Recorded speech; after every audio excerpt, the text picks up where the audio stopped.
क्या राज ठाकरे महाराष्ट्र के मुख्यमंत्री बन सकते हैं? महाराष्ट्र की राजनीति में राज ठाकरे एक चर्चित नाम है। वे एक तेज तर्रार नेता, प्रभावशाली वक्ता और आक्रामक राजनीति करने वाले शख्सियत के रूप में जाने जाते हैं। महाराष्ट्र नवनिर्माण सेना (MNS) के प्रमुख राज ठाकरे ने अपने राजनीतिक सफर में कई उतार चढ़ाव देखे हैं, लेकिन मुख्यमंत्री बनने की उनकी संभावना पर सवाल बना रहता है।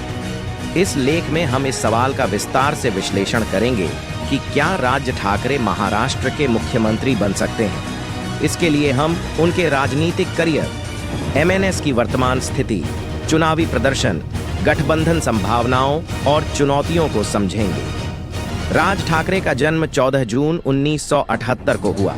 वे बाल ठाकरे के भतीजे और शिवसेना के संस्थापक सदस्य रहे हैं। उन्होंने 1990 के दशक में शिवसेना में अपनी पहचान बनाई और युवाओं के बीच लोकप्रिय हो गए।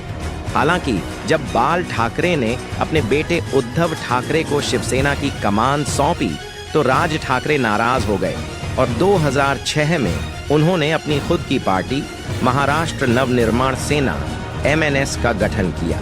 राज ठाकरे ने जब MNS बनाई तो उनकी पार्टी को काफी समर्थन मिला, खासकर मराठी मानुष और उत्तर भारतीयों के खिलाफ आक्रामक रुख अपनाने के कारण वे सुर्खियों में रहे। 2009 महाराष्ट्र विधानसभा चुनाव MNS ने 13 सीटें जीतीं और 5 से 6 सीटों पर शिवसेना भाजपा गठबंधन को नुकसान पहुंचाया। 2014 महाराष्ट्र विधानसभा चुनाव MNS का प्रदर्शन खराब रहा और पार्टी सिर्फ 1 सीट जीत पाई। 2019 महाराष्ट्र विधानसभा चुनाव MNS को एक भी सीट नहीं मिली, जिससे पार्टी की स्थिति और कमजोर हो गई।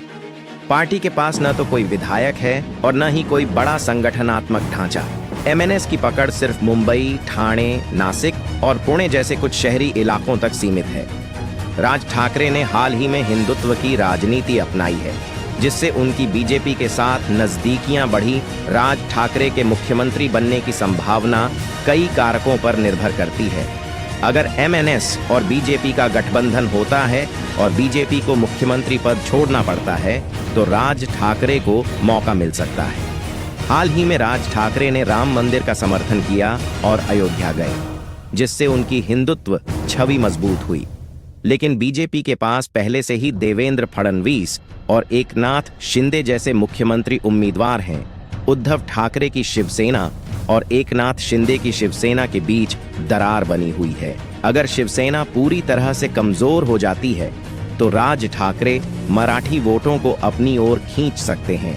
हालांकि इसके लिए उन्हें महाराष्ट्र के ग्रामीण इलाकों में भी पकड़ बनानी होगी। राज ठाकरे अक्सर आक्रामक और तीखे भाषणों के लिए जाने जाते हैं, लेकिन केवल भाषणों से चुनाव नहीं जीते जाते। इसके लिए जमीनी स्तर पर मजबूत संगठन बनाना जरूरी होता है। MNS की सबसे बड़ी कमजोरी यही है कि उसका कोई मजबूत कैडर बेस नहीं है। MNS का प्रभाव सिर्फ मुंबई और कुछ शहरी क्षेत्रों तक सीमित है। ग्रामीण महाराष्ट्र में उनकी पार्टी की कोई पकड़ नहीं है। अगर बीजेपी को पूर्ण बहुमत मिलता है तो वे MNS को ज्यादा महत्व नहीं देंगे।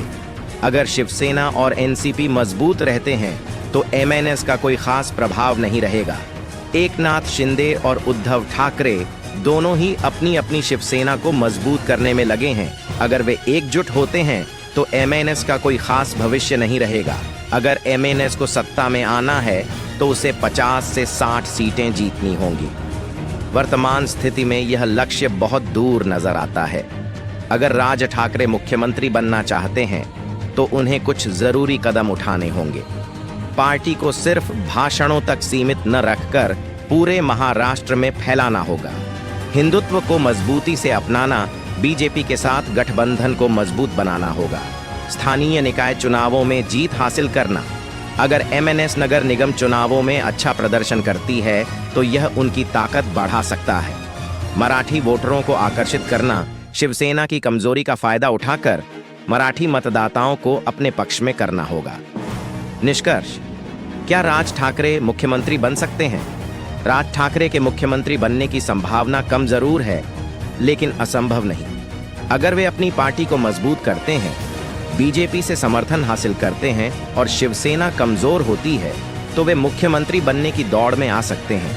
हालांकि मौजूदा हालात में उनके पास न तो पर्याप्त विधायक हैं और न ही गठबंधन में इतनी मजबूत स्थिति है कि वे मुख्यमंत्री बन सकें। इसलिए उन्हें अपनी पार्टी को मजबूत करने और चुनावी प्रदर्शन सुधारने पर ध्यान देना होगा।